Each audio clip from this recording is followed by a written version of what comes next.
Hello, welcome to Matters of DeCorum. I'm Scott Corum. This is what matters to me.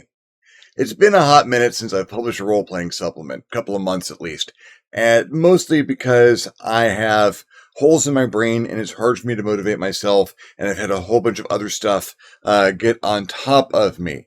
This is helping, so does the Adderall, and actually, the Discord that I have with my patrons has been a great place for me to bounce ideas out the wall and see what other people think about, people who are invested in the worlds that I've created, what they want to see and what they think about where I'd like to take it. And it's giving me a lot of encouragement to move forwards. Thank you, everyone. So I wanted to talk about writing supplements a little bit and the level at which you do it. I've got a couple of different projects going on for myself and my stuff. Some stuff I'm working on for D&D, some stuff I'm working on for D&D with other folks. And the question that I want to address is, when you're writing your supplement, adventure, campaign, or setting? There is nothing wrong with any one of these. And I'm going to break it down from the bottom up as far as size and involvement. Writing an adventure. An adventure can be a number of sessions. It is basically, to my way of thinking, that's a story arc. That is, there's a story that's happening, and the adventure presents you with the beginning, middle, and end of it. The things you're going to encounter along the way, your places you're going to visit, most likely, during the course of this adventure, and the NPCs that you're probably going to meet. Whether they are allies or opposition or sources of information or a patron. Adventures are not hard to write. In as much as anything's hard to write, I do adventures off the top of my head once a week usually, because I've just been doing it for a long time, and it's kind of how I got to do it. Writing them down a little bit different because other people have to be able to follow it. Writing an adventure, getting it written, doing the artwork, and doing the layout, getting it edited, and getting it out there. If I'm being honest with myself, I would take 2 weeks or 2 weeks to a month to do that. A lot of that is time sitting in a hot tub or in this chair, listening to music, planning it out, and devising what scenes I want to show up in it, and then setting that up bit by bit so that it plays out. It's fairly detailed in the moment-to-moment stuff. You meet this person who tells you can go some of these places. Those places will give you these encounters, which can lead you to these places. There's a chart, a diagram. Whether the adventure comes with that diagram of events and encounters, or it's just written out and the diagram exists entirely in the author's head, I might actually do a map in what I publish, so that there's an idea of when the Dungeon Master reads this or the Game Master reads it, that they have an idea where encounters can go. I make the ending of some of the encounters open-ended. Well, you can go to a number of different places. Of course, all of those places will end up giving you the clues to take you to the next one. It's just which way you decide to get that clue. The adventure has a tone set for it, and the atmosphere. Is it a spooky haunted house adventure? Is it a running across the rooftops of the street chasing thieves adventure? Is it a cyberpunk wheeling and dealing in the dark and depraved bars of the underside of the city adventure? Is it an adventure which involves all of these? That's a little bit longer, but it is still an adventure, one story arc, beginning to end, at the end of which, if your player characters have gotten to the end and met a majority of the goals, there is some amount of reward. They get some experience, they get some levels, they get some loot, they get some items, they get some stuff that allows them to further on and go on to the next adventure. I like writing adventures. I've written a number of them, and they're a great way to introduce little bits of background and plot. And if you string a bunch of adventures together, takes us to the next one. Campaign. A campaign is multiple story arcs. A campaign is a combined set of story arcs. There can be an overriding story arc, one meta plot that goes through the entire campaign from beginning to end. You might have hints of this mysterious villain or event in the background at the beginning of it, or there might be a goal that is stated. This campaign is getting out of this situation and to someplace better. Or this campaign is, the land is blighted, and at the end of it, we have either, the world has ended, or we have saved it, preferably saving it, but it's a game, there's random numbers involved, and things can happen. Campaigns take multiple adventures or multiple story arcs. And if you're writing this out, then you could do this as a series of adventures, but it needs more than that.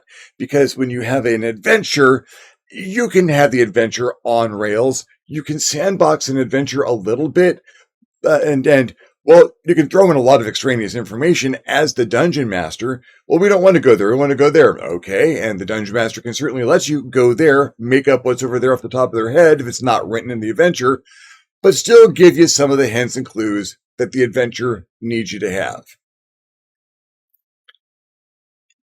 In a campaign, there is likely to be a lot more sandboxing. There's going to be a lot more time between the adventures. Well, we went and did that. Now I'd like to take a little downtime, do some studying. Can I go visit that wizard that we met a while ago? And you want to have a lot of extra information in that campaign. What kinds of things can people do between? What other people are they going to be meeting? What's the population of this land that people are walking around in? Not a lot, just enough to cover that distance between adventures. You need to have information about what that meta plot is, how it is resolved, numbers of different ways it can be resolved, what happens to that grand overarching story as a result of different actions that can be taken along the way by the player characters. It's more involved. Being honest with myself, if I really want to write a proper campaign, I'm doing about 6 months. I could probably crank one out in 6 months. Now, remember, this is me doing all my own writing, all my own art, all my own editing, all my own layout. I might get some editing help from time to time with my patrons.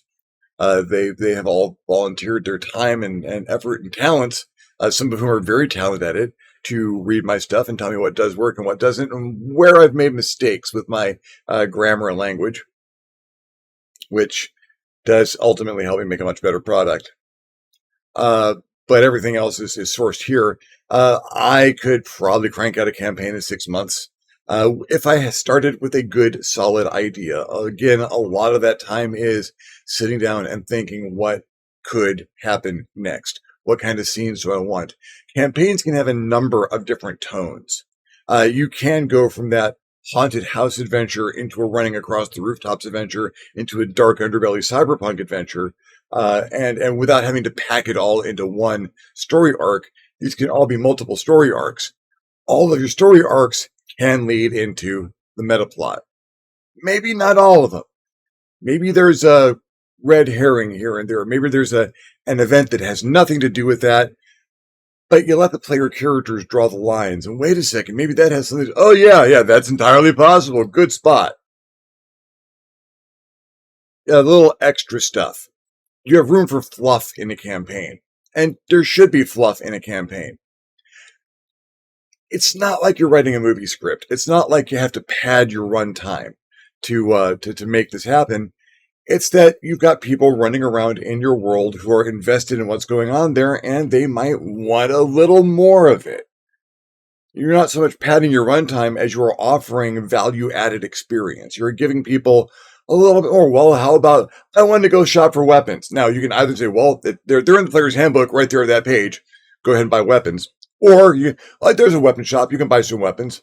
Or you walk through the door into a dark and smoky room. You don't see anything for sale just off the bat, but a pair of glowing eyes over the counter at the far end suggests, I think you could probably use a broadsword, couldn't you?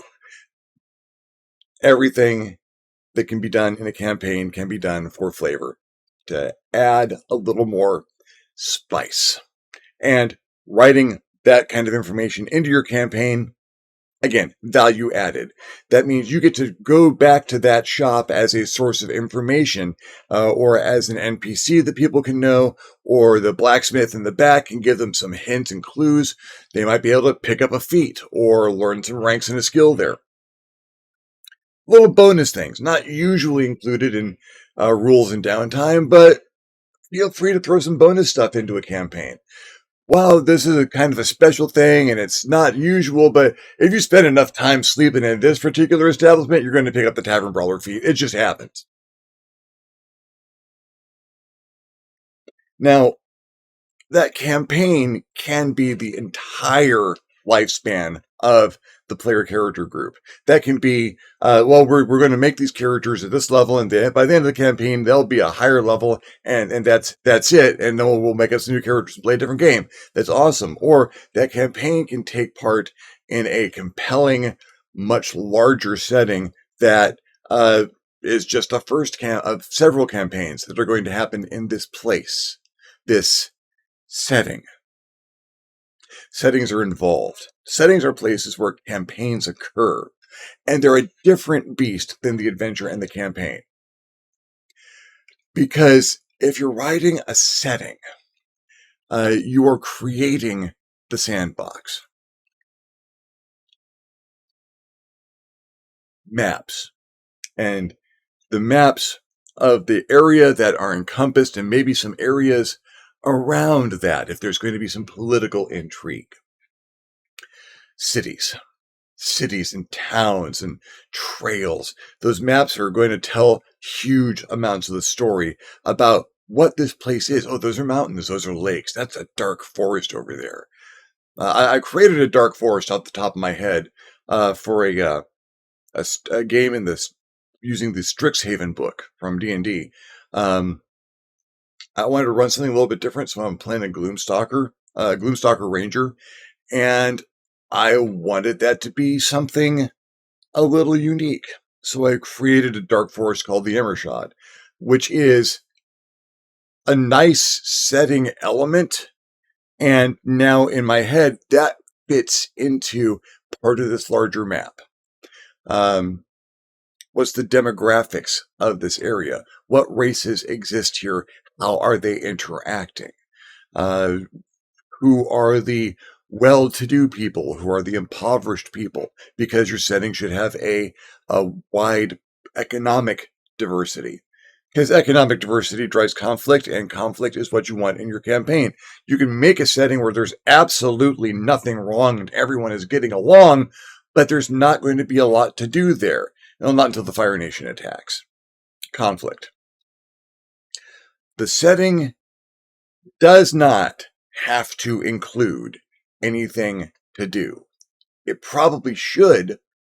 It will have a lot of things could happen here. This is a situation that could change. There's something over here which might be dealt with. But the setting itself does not have that adventure campaign level. Go here, do this. Go here, do this. This is what needs to be done to get this. The setting has all of the potential, not just for an adventure or a campaign. A setting has potential for dozens, hundreds of different adventures, so many different campaigns, so many different stories that could be told there. An adventure is a story. You're telling a story in the interactive storytelling format of the role-playing game. And just one story arc, mostly, for an adventure. Individual characters can have their own stuff that they're pursuing, but as far as that group is going, one story arc for an adventure. Campaign, multiple story arcs.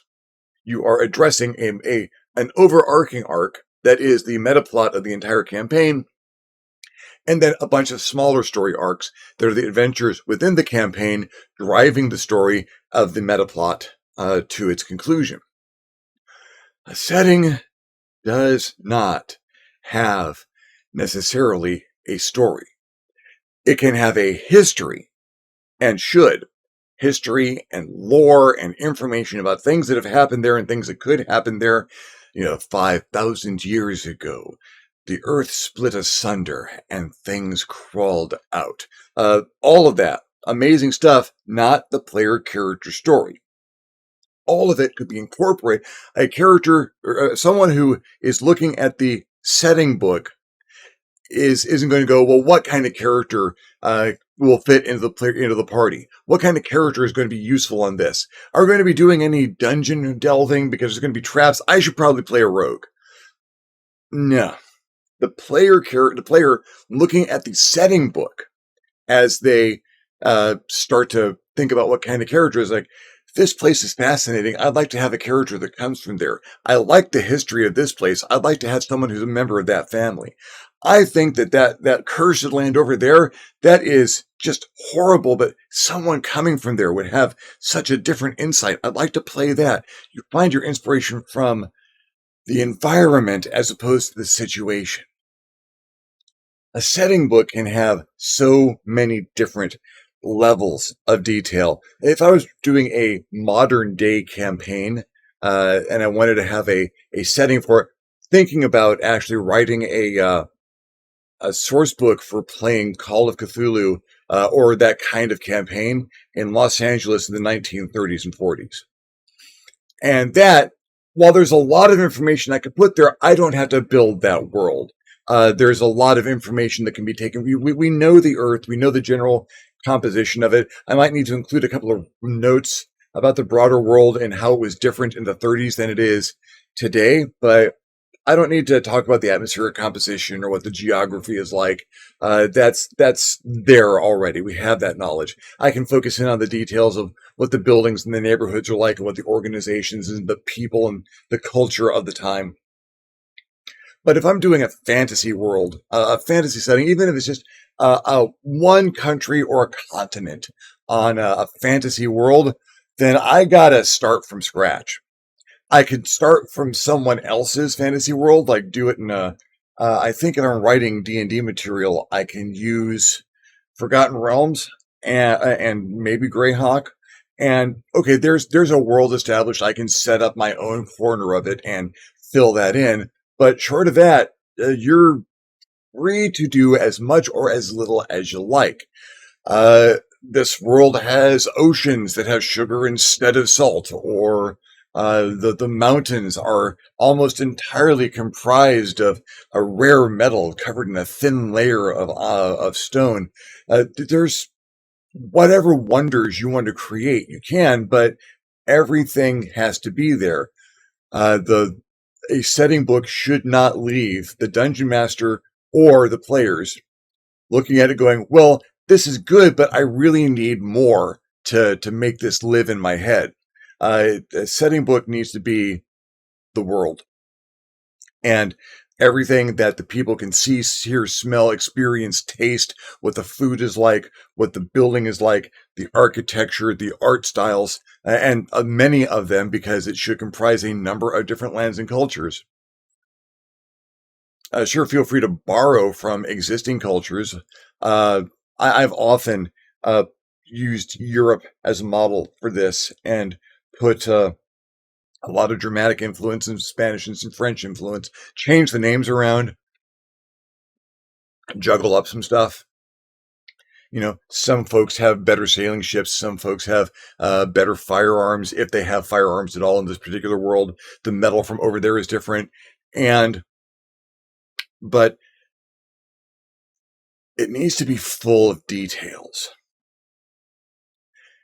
If your setting book then includes a sample campaign, something that could be played, but is more of an example of the kinds of things that can happen in this world, and that campaign has some sample adventures in it, you have a real winner of a book there.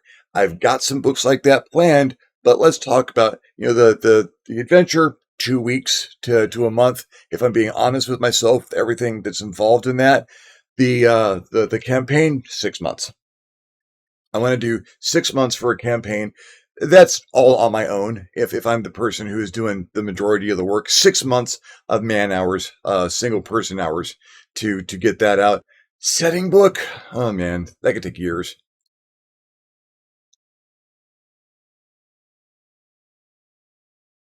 That's the kind of project where you do want to have a team, where you do want to have a number of people working on it. You want to have maybe a dedicated artist and two or three writers, one person who's got a creative vision that is driving it, but that can pass out tasks. And, well, I don't know what this place is like, but it should have these qualities. Could you please write that up for me? Or, hey, that was a great idea you had. Why don't you write that up? We'll put that over in this part of the continent. That's where that's going to cut down time on that project. And you'll probably get a better product overall, because if you're talking about a setting, there's going to be so much diversity of cultures and ideas and concepts that having a number of different people working on it would actually be a boon. Otherwise, one person could do it, one person's going to, but that means going all out on an area, then going out for a walk, taking some time in the hot tub, going to the beach for a couple of days, and clearing my head out, coming back and starting on the next one.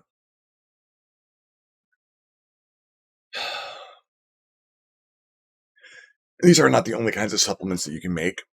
Uh, you can do a supplement of gadgets or items, if anything that the game includes, some new feats or some magic items or different character classes of spaceships or vehicles or a couple of buildings, a couple of set pieces, all of that. One book, not that bad. A week or two, one and done. Crank them out. All of which can include information that can lead into a campaigner setting, that can feed a meta plot if you've got one working at the same time, which is something I'm doing.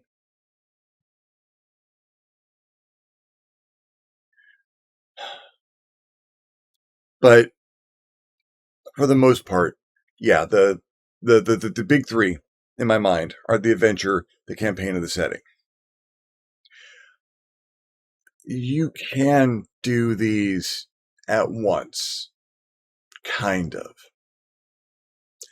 I can spend 6 months writing a campaign, or I can write a campaign by creating a meta plot and then writing 4 or 5 adventures.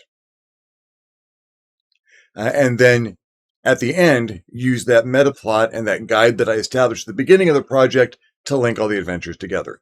I could release those a bit at a time, one chapter, release them in a story cycle, like a series of books, like the Lord of the Rings or the Malorian, a series of stories that tell a greater story, and then at the end you release this book puts these all together and shows you what you've really been fighting all along. Now you get to meet the shadowy villain that has gotten away every single time, and it's nothing like what you were expecting. It's got some zazz. Likewise, if you are writing a setting, now you can spend that year or two setting all of that down, or you start with a map. You start with a nice big map that you have populated, and that's going to take you a while. But now you write a number of campaigns, each of which focuses on a different section of the map and gives you just enough of that information around so that, okay, I've got this area, I've got that area. And then at the end of that process, you have, if you assemble all of these together, you will have the map of this setting. And here are all the people that you've encountered and the cultures that they represent. And now, here is how to sandbox here, because this is how all of it ties together. And you have doubled up on your effort. And yeah, you could chain this. Write a bunch of adventures that lead into campaigns. Write a bunch of campaigns that lead into a setting. And that could be your couple of years worth of effort, but at the same time, you're producing. Okay. Often I use this forum